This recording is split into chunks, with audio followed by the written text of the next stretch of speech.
Olá, bem-vindos a mais um programa A Arte da Guerra, como sempre com o embaixador Francisco Seixas da Costa, a quem pergunto desde já como é que tem acompanhado a questão da Palestina e neste dia, nesta quarta-feira, dia 14 de fevereiro, como é que acompanha o facto de a comunidade internacional, os Estados Unidos em particular, ou pelo menos é isso que vão dizendo, estarem bastante inquietos com a forma como vai com certeza processar-se o ataque à zona da cidade de Rafah, onde estão pelo menos 1 milhão de refugiados e onde, evidentemente, face ao histórico desde 7 de outubro, a comunidade internacional pondera a evidência de que provavelmente vai acontecer mais um banho de sangue. É verdade, António. E 30.000 mortos depois já se justifica ficar ligeiramente preocupado, que é a Exatamente. imagem que os Estados Unidos estão a dar. Eu só gostava de fazer uma pequena nota histórica relativamente àquilo que são chamados massacres naquela zona. Historicamente, e eu fazia parte um pouco deles, as pessoas tinham na memória histórica das questões que se passam na Palestina um massacre importante que tinha ocorrido no Líbano, que é o massacre de Sabra e Shatila.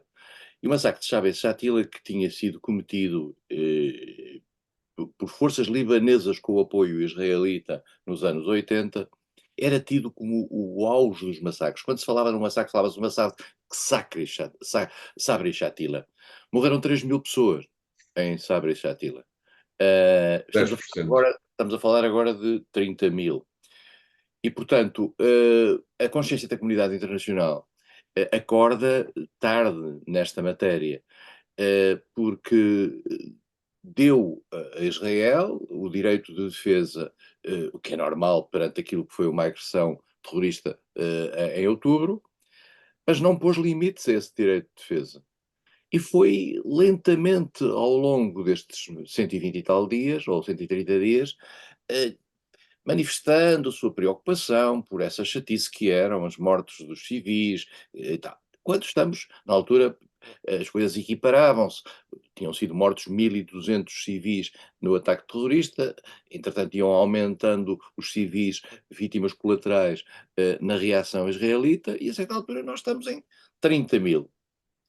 30.000 é de facto uma situação absolutamente dramática sobre o ponto de vista da, da, da imagem pública das coisas, daquilo que é, eu diria, a própria legitimidade política de Israel, que, de certa maneira, como que desbaratou uma, uma legitimidade e desbaratou uma reação simpática da comunidade internacional perante o ataque terrorista que tinha sido vítima, ao provocar uma reação desta dimensão.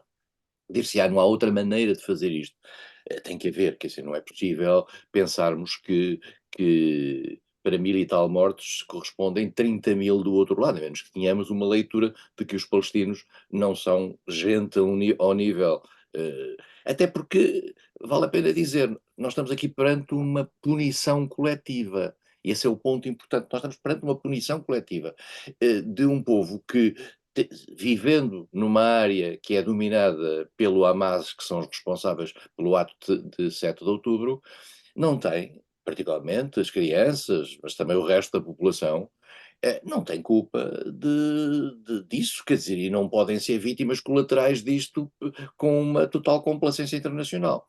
E há um ponto muito importante que foi dito outro dia por Joseph Borrell, eu devo dizer que tinha sempre hesitado de falar no assunto, mas agora que o Joseph Borrell já o fez, há uma coisa muito simples nesta matéria, que é os Estados Unidos, se repararmos bem, estão a aprovar no Congresso apoio financeiro para a ajuda militar a Israel. Se os Estados Unidos quisessem fazer pressão sobre Israel, bastava dizerem que não davam apoio financeiro para o exército israelita e para as estruturas militares israelitas. E aí a pressão sobre Israel era grande. Só que os Estados Unidos não fazem isso, como nós sabemos, já aqui falamos, porque tem um problema interno do lobby que se exerce quer sobre o Partido Republicano, quer sobre o Partido Democrático. Mas aí vale a pena dizer. José Borrell teve pela primeira vez a coragem de dizer isso. Que é, se os Estados Unidos quiserem, na realidade, pôr cobro a esta matança, podem fazê-lo. Podem fazê-lo através de fechar a torneira financeira. Pelos vistos não querem.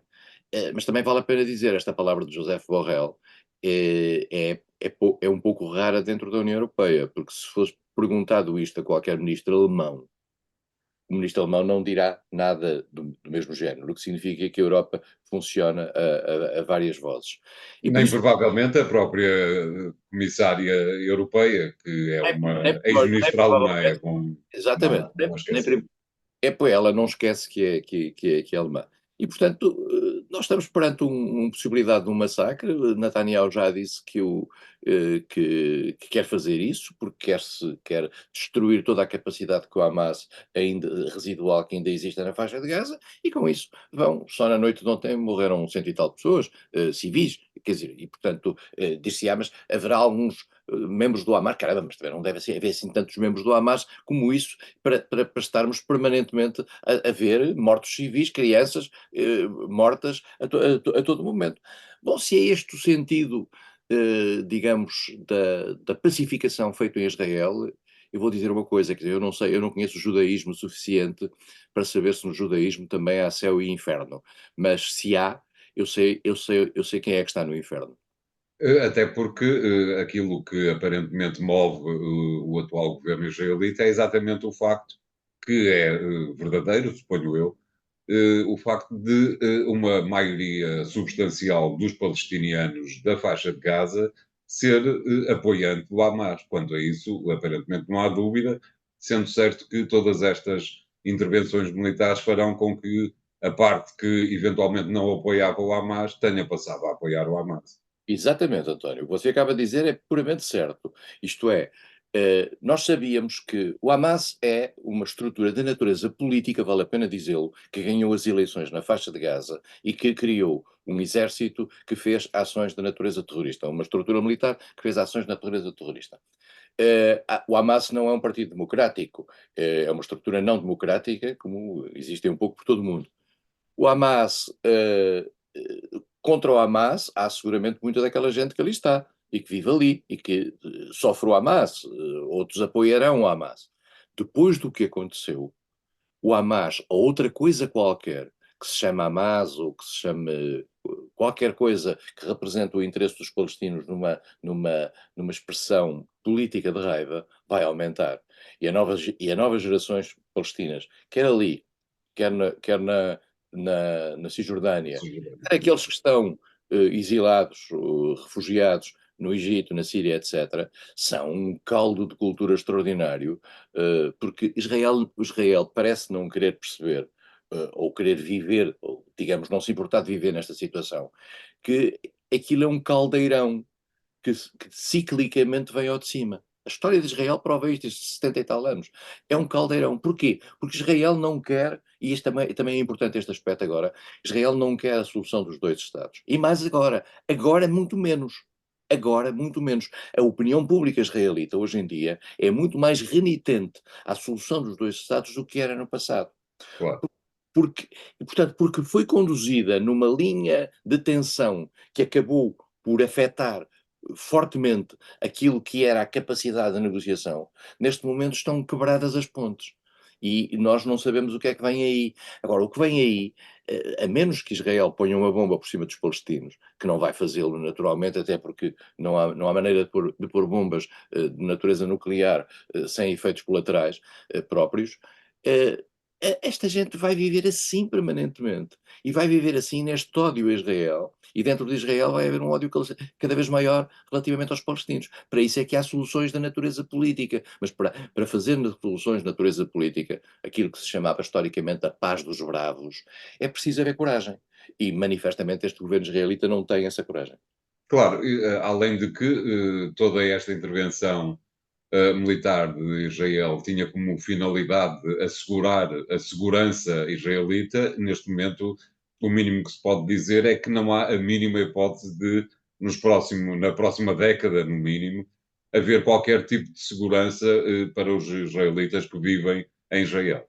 Não, e além disso, prejudicou historicamente a imagem de Israel de uma forma terrível. Israel não tinha propriamente uma imagem de um Estado respeitador da ordem internacional, mas apesar de tudo havia, digamos, um sentimento de alguma a noção de que Israel estava ali acossado, o ataque terrorista assim o tinha mostrado, etc.